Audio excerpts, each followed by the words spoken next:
how do you overcome stress and relieve pressure? I mean, in this day and age where we're drowning in information, we have so many demands on our life, so much conflict and so much drama, and you don't have time for yourself. How do you actually do this? And so how do we relieve that pressure? How do we overcome that stress?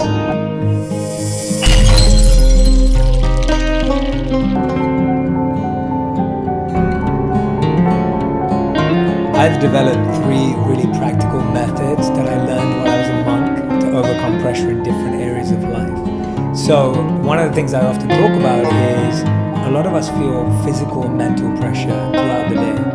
And one of the reasons why we feel that is because either our mind is ahead of our body or our body is ahead of our mind. So I'll explain what I mean by that. So often, how many times have you had it? Anyone who's listening right now, I'm sure you can relate. How many times have you had it where running to your next meeting, so your body's moving really fast, but your mind's going, I wish we were still in bed, right? Your mind is still tired, your mind's still feeling fatigued from the day before or whatever it may be. And sometimes we have it the other way around. Your mind's racing and saying, okay, we've got this to-do list, and now we've got this to do, and now we've got this to do, and your body's going, ugh, why can't it just be Friday already? Why can't it be the weekend? Because your body's tired.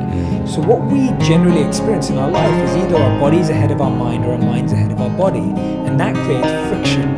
That's a disconnect in our life. And we were just talking about this, that we feel alignment when what we think, what we say, and what we do, that's when we feel harmony. Right. So the way to do that, one really practical tip, I do it all the time, especially when I'm rushing onto stage to speak at a conference, or I'm walking into a meeting and it's been a long day or whatever it is, I focus on my breath. And what I do is that I breathe in for the same amount of time as I breathe out. So when you breathe in for a count of 4 and breathe out for a mental count of 4, and you imagine the numbers in your head, so you're going to breathe in and count to 4 in your mind, and you're going to breathe out and count to 4 in your mind, you're aligning your mind and your body. Because now your breath is breathing in for 4, the counts in your head, and then you're breathing out for 4, the counts in your head. So what you've basically done is taken either your body and your mind, whichever one is ahead or behind, and brought them back in alignment. The second one that I love for dealing with pressure and stress is visualization. And this visualization allows you to deal with the pressure and stress before the actual activity. What it does is it allows you to fast forward. It's almost like time dilation. You're fast forwarding an experience and bringing it to the present where you're not experiencing that pressure and stress, so that you can engage with it better. So if you're scared, for example, if you've got a really big meeting or a big pitch coming up, if you live that meeting and visualize that meeting now, and visualize yourself walking in with confidence, visualize yourself not falling over on the stage, visualize yourself starting that first word that you say with composure, with eloquence, with effectiveness, then when you actually walk into that space tomorrow, you're going to carry that energy with you. And this is one of the biggest mistakes we make, that we stress before, but we don't prepare before. And so visualizing what's about to come reduces the stress because it lets you deal with it now, and it lets you plant thoughts and energy into the future. And that's really what a visualization is doing. It's letting you plant the energy of feeling composed and relaxed now into that feeling. So what I do before I'm about to go on stage, I always visualize myself walking on the stage.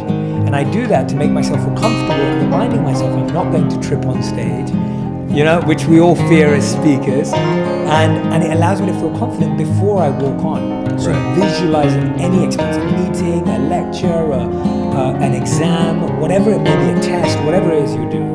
We think dwelling on our stress and pressure helps deal with it. But it doesn't. Dwelling on anything increases it.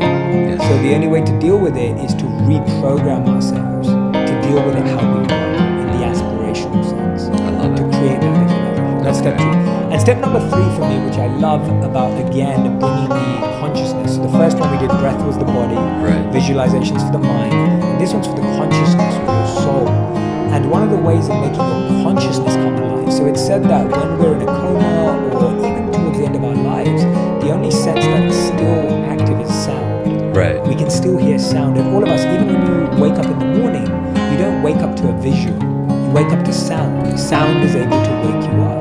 So similarly, to wake up our consciousness, to really be alive in a space and to bring our best energy, we can actually become aware in any space, even the space you're in right now, of the sound. Sound is touching your consciousness at the deepest level. So even if we just take a moment right now, me and you where we are, and we test ourselves just to observe the sound in this space,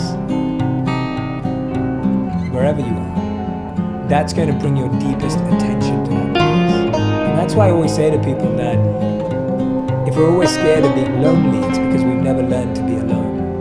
Right? If we never learn to be alone, we'll always feel lonely. Right. And it's being alone. But when we're alone and we're able to just listen, not to silence, there is sound. Right. It allows you to just be present. So those are my 3 tips on dealing with pressure and stress I love in that. any scenario. Try different ones out at different times.